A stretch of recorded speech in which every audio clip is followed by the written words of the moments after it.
રહ્યા છો પ્રાર્થના સંદેશ ન્યૂઝ। હવે જોઈએ અગત્યના સમાચાર। મુખ્યમંત્રી ભૂપેન્દ્રભાઈ પટેલ દ્વારા આણંદ જિલ્લામાં રૂપિયા 23,401.40 લાખના 49 જેટલા વિવિધ વિકાસ કામોનું ખાતમુહૂર્ત અને લોકાર્પણ કરવામાં આવ્યું। ખંભાતના ચકડોળ ગ્રાઉન્ડ ખાતેથી ખંભાત વિધાનસભા અને આણંદ જિલ્લા માટે વિવિધ વિભાગના વિકાસના કામોનું ખાતમુહૂર્ત અને લોકાર્પણ કાર્યક્રમ યોજાયો।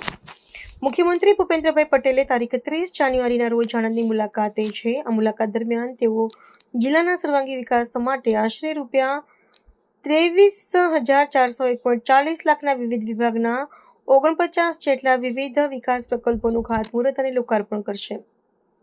કાર્યક્રમની મુખ્ય વિગતો જોઈએ તો આણંદના ખંભાત તાલુકાના ચકડોળ ગ્રાઉન્ડ ખાતે સવારે 10 કલાકે મુખ્યમંત્રી ભૂપેન્દ્રભાઈ પટેલ હસ્તક કુલ 49 જેટલા વિકાસ કામોનું ખાતમુહૂર્ત તથા લોકાર્પણ કરવામાં આવ્યું, જેમાં માર્ગ અને મકાન વિભાગ, રાજ્યના 13 પ્રકલ્પો તથા પંચાયતના 12 પ્રકલ્પો, શહેરી વિકાસ અને શહેરી ગૃહ નિર્માણ વિભાગના 10 પ્રકલ્પ, શિક્ષણ વિભાગના 5 પ્રકલ્પ, નર્મદા જળ સંપત્તિ, પાણી પુરવઠા અને કલ્પસર વિભાગના 5 પ્રકલ્પ તથા આરોગ્ય વિભાગના 4 પ્રકલ્પોનો સમાવેશ થાય છે।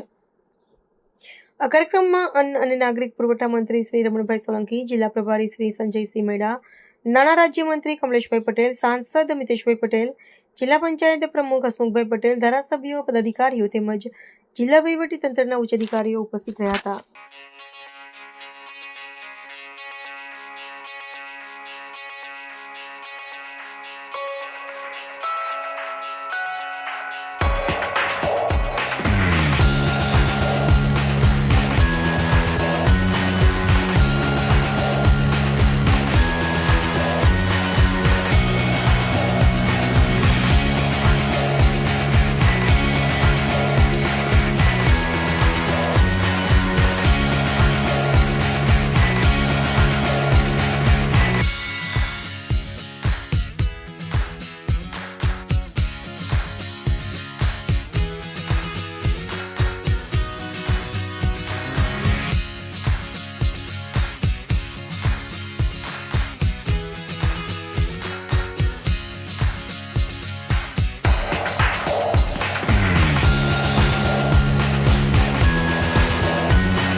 સંદેશ ન્યૂઝની તમામ લેટેસ્ટ અપડેટ્સ માટે ચેનલને હમણાં જ લાઈક, શેર અને સબસ્ક્રાઇબ કરો।